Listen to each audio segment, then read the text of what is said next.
drive supplier performance with metrics that matter.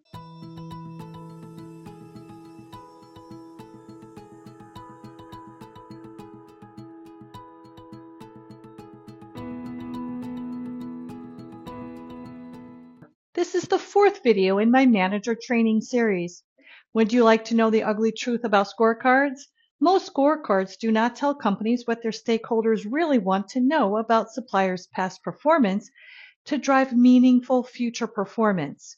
Since suppliers need to know about their suppliers' performance, buying companies establish scorecards that track performance measures in the form of metrics. Buying companies then use those metrics to levy remedies in the form of service credits or liquidated damages in the face of deficient supplier performance. But stakeholders may still complain about repeated performance failures despite having a scorecard and leveling service level credits against the supplier. So why would companies establish a scorecard with metrics that fail to provide them with important information to drive future performance? Well, I'll answer that question in this webinar. Be sure to check out the first 3 webinars in my manager training series by following the link below. And I also have case studies with each of the topics in the manager training series, and you can find those on YouTube by following this link here.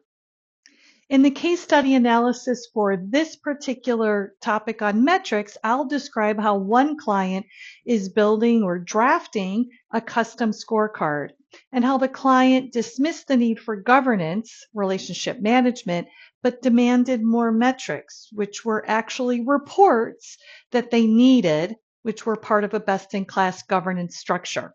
So I'll help you distinguish between metrics and reports. All right, let's get started.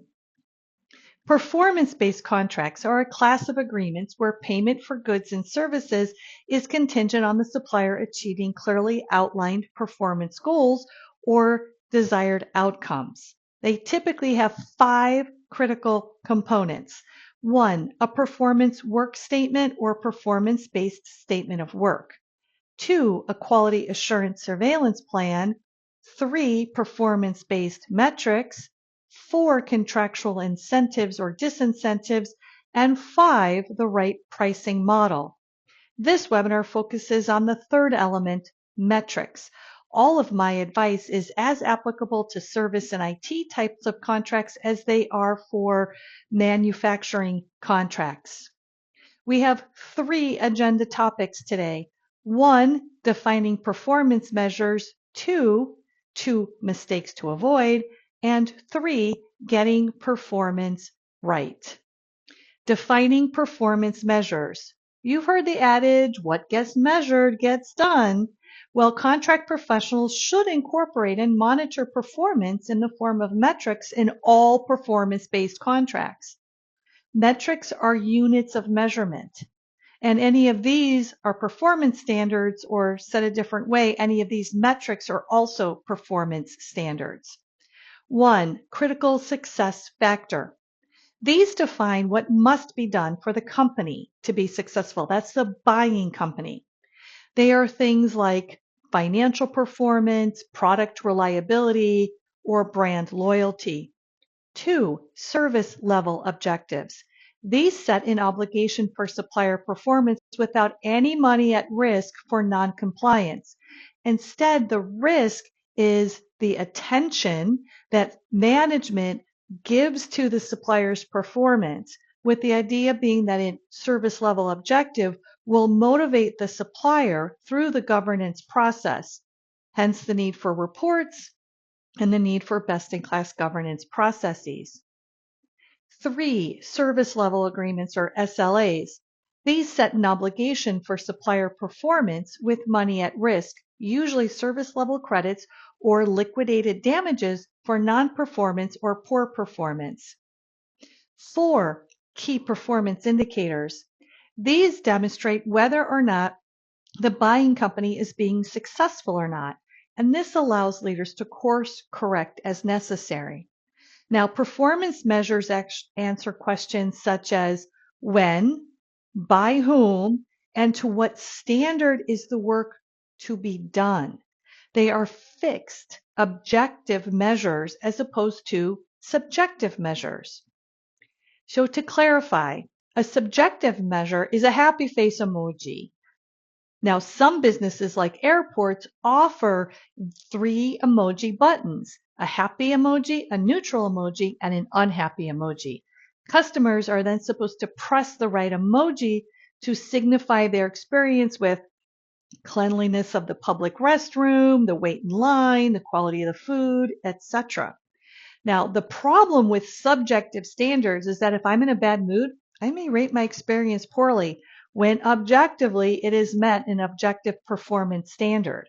And I see this all the time when buying companies ask for personal feedback about the supplier's performance. The supplier might be meeting objective standards, but the employees are unhappy for other reasons and rate the supplier poorly. Typically, failure to meet the objective performance measure would result in a consequence.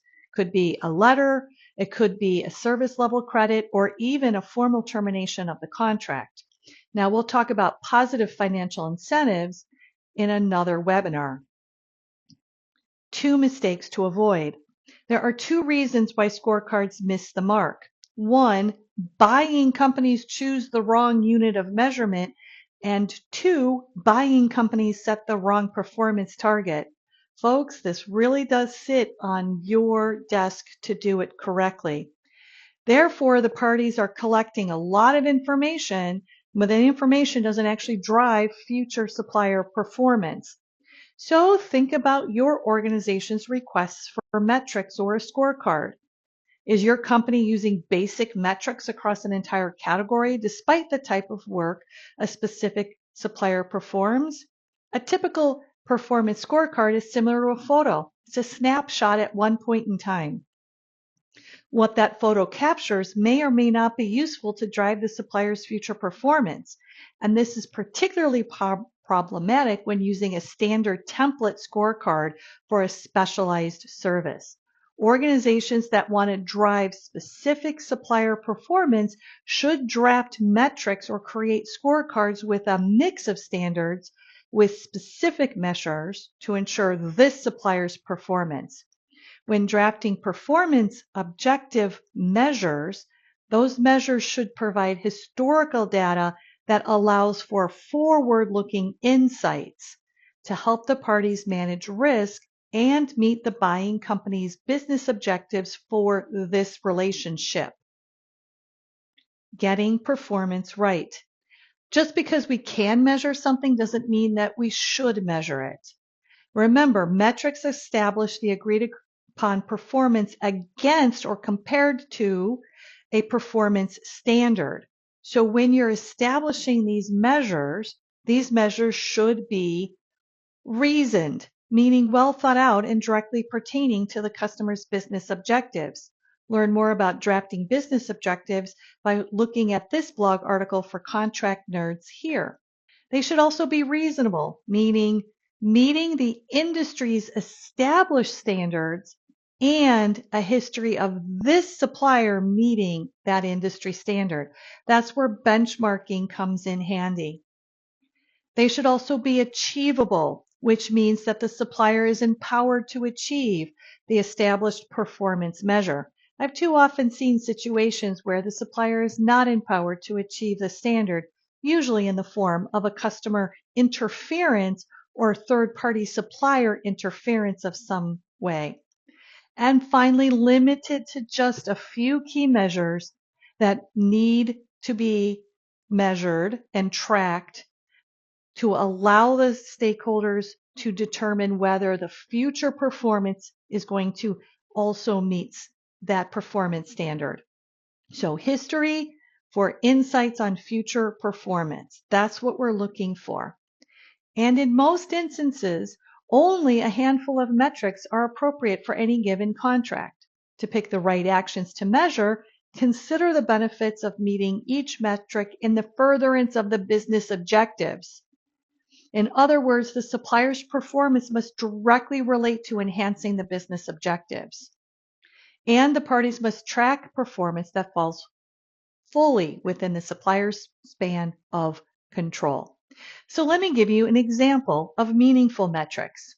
For example, an executive is flying from Seattle to New York City with a stopover in Chicago, and this is a regular flight. Let's say it's every week. In order to know if that executive will make it to New York City on time, they may choose to track the timing of various points along the flight path. However, the most critical interim milestone is the time the executive lands in Chicago, because if they are late, they will run the risk of missing their connecting flight to New York City. Therefore, a meaningful metric would be tracking the time the plane lands in Chicago against the time the flight to New York departs. Now, some people might think, well, we need to track every 50-mile leg of the flight, or the weather, or the tailwinds, or the departure from Seattle.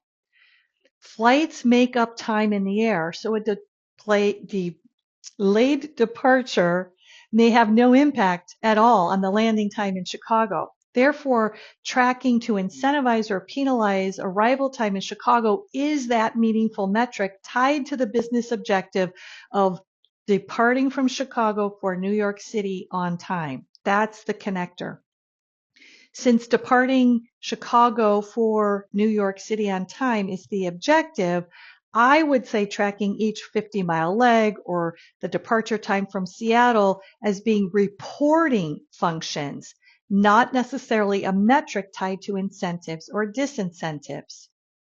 So the scorecard and associated remedies for deficient performance would be the departure, the landing time in Chicago to meet the departure time for New York City. That will help the Seattle executive determine whether he or she will make that flight. All right, so do your performance-based contracts have meaningful metrics? Do the metrics drive future performance, or do stakeholders feel frustrated that what's being measured is not meaningful to them?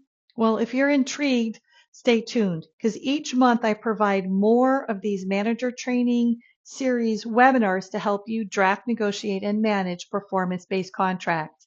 If you want a manual to learn at your own pace, you could purchase a copy of the Contract Professionals Playbook on Amazon, and please forward this free webinar to your colleagues, teammates, and direct reports.